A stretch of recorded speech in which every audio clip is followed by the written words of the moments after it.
कहानी है रामपुर गांव की, जहां के मर्द महिलाओं को हमेशा नीचा दिखाने की कोशिश में रहते। अरे अभी तक खाना नहीं आया, क्या मुझे एक और शादी करने की जरूरत है? नहीं जी नहीं, ऐसा मत करना, वरना मैं कहाँ जाऊंगी। खाना लेकर मैं अभी आई जी। गांव की पंचायत में भी फैसले हमेशा औरतों के खिलाफ ही रहते। मैं जो फैसला सुनाता हूँ वो भगवान की आज्ञा होती है। इस लड़के ने अपने मन से शादी करके अच्छा नहीं किया। लड़के को घर भेज दो और इसकी शादी इसकी जाति की किसी लड़के से करवा दो, लेकिन ये लड़के, इसे तो गांव के बाहर निकाल दो।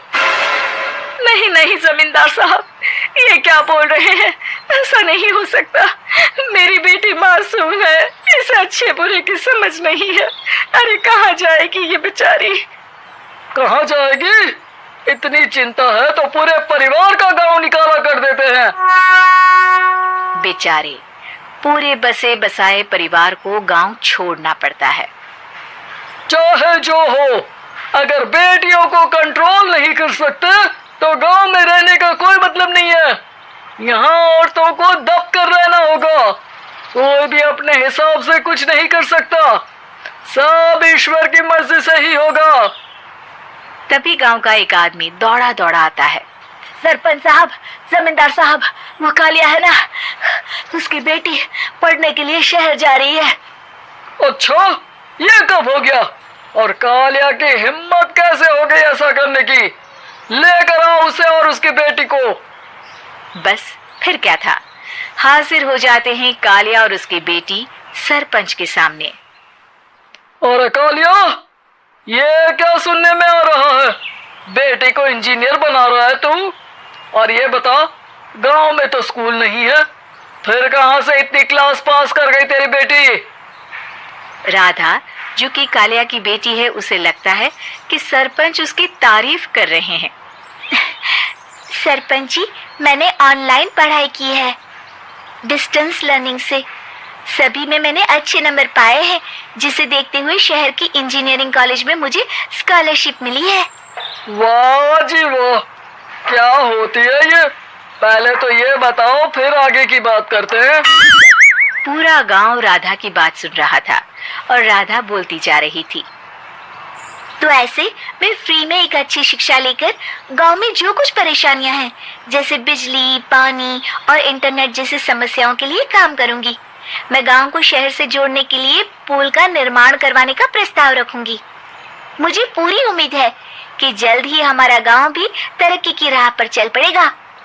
राधा की बात सुनकर सारे गांव वाले ताली बजाने लगते हैं। सरपंच को समझ नहीं आता कि वो क्या करे। चुप रह नादान लड़की, गांव के खिलाफ जाने के लिए तुझे गांव से बेदखल कर दिया जाएगा, वो भी पूरे परिवार के साथ। और हाँ, अगर ठीक से गांव में रहना चाहती है तो ये पढ़ाई लिखाई छोड़ दे। हम तेरे लिए गांव का कोई होनहार लड़का देखेंगे। तभी गांव का एक आदमी बोल पड़ता है।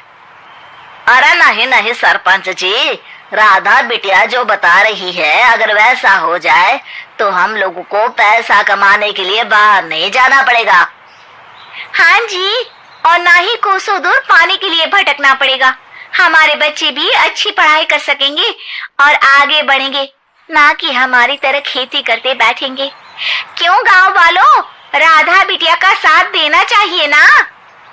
सरपंच देखता है कि गांव राधा के साथ है तो वो चुप हो जाता है। वो घर आकर अपने सलाहकार से बात करता है, जो बहुत ही चालाक किस्म का इंसान होता है। अरे सरपंच साहब, आपको बहुत ही होशियारी से काम लेना पड़ेगा। एक बार गांव तरक्की कर गया, यहाँ के बालक पढ़ लिए तो कोई ना पूछेगा आपको। और फिर ये जो बेटा और बेटी है ना आपके, इनको भी आम लोगों की तरह ही जीवन जीना होगा। हाँ, लेकिन करे तो क्या करे? वो ना आप मुझ पर छोड़ दीजिए, बस मैं जैसा बोलूं करते जाइए। अगले रोज सुबह जब गांव वाले सोकर उठते हैं तो राधा के घर के बाहर और साथ ही वो लोग जिन्होंने राधा का सपोर्ट किया था, उनके घर के आगे लाल रंग से कल आऊंगी लिखा होता है। कल आऊंगी, ये क्या होता है? अरे यह तो खून से लिखा है, लगता है कोई भूत प्रेत या चुड़ैल का साया है। चलो सरपंच जी के पास चलते हैं। सभी सरपंच के पास जाकर उसे सारी बात बताते हैं। अरे ये तो बड़ी मुश्किल की बात है। चलो मैं एक बाबा को जानता हूँ, उन्हें बुला लेता हूँ। सरपंच बाबा को लेकर गांव के घर के बाहर जाता है। ओहो, तो ये वो चुड़ैल है जो उन लोगों को निशाना बनाते हैं जो गांव को बदलने का सपना देखते हैं। वो गांव को ऐसे ही संपन्न देखना चाहती है, वो नहीं चाहती कि कोई बाहरी यहाँ का कायाकल्प करे। क्या तुम लोगों में से किसी ने गांव को बदलने की सोच रखी है? तभी राधा की माँ रोते रोते आती है। मेरी राधा घर से गायब हो गई है। अरे कोई तो बचाओ, मेरी बच्ची कहाँ गई?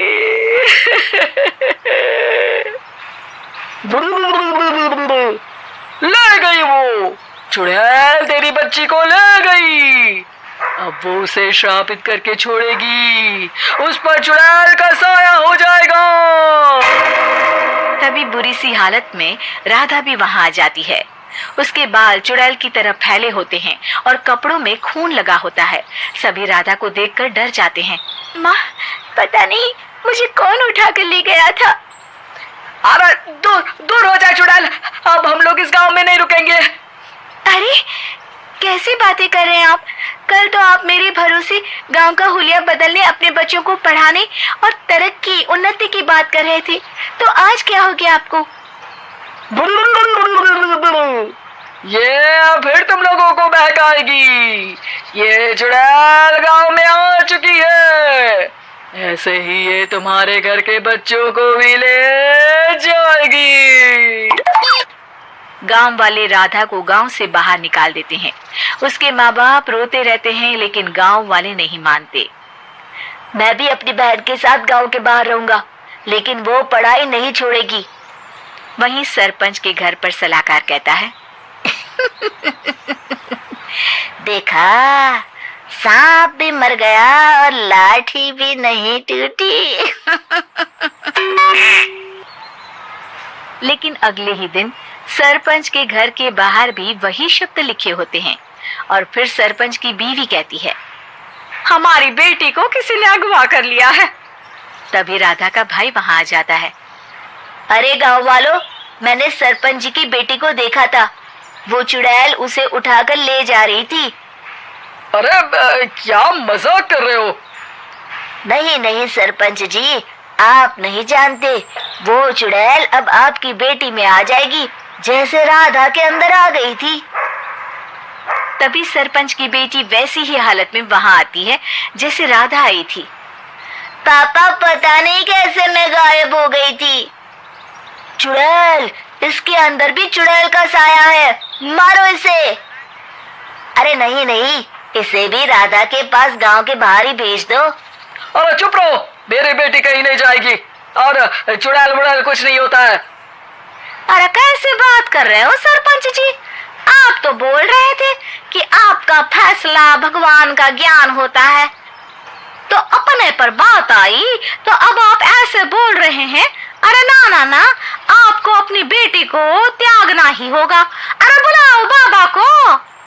राधा का भाई बाबा को ले आता है, जिसे अब गांव वालों के डर के कारण सच बोलना पड़ता है। मैं कोई बाबा नहीं हूँ, मैं तो मोची था। ये सलाहकार महोदय ने मुझे कहा था एक्टिंग करने को। वो मुझे पैसे देने वाले हैं। मुझे माफ कर दो। गलती हो गई, मुझे माफ कर दो। तभी वहां राधा आ जाती है। देखा सरपंच जी, जब गांव के बच्चे साक्षर होंगे तो आप जैसे लोगों की चालाकी नहीं चलेगी।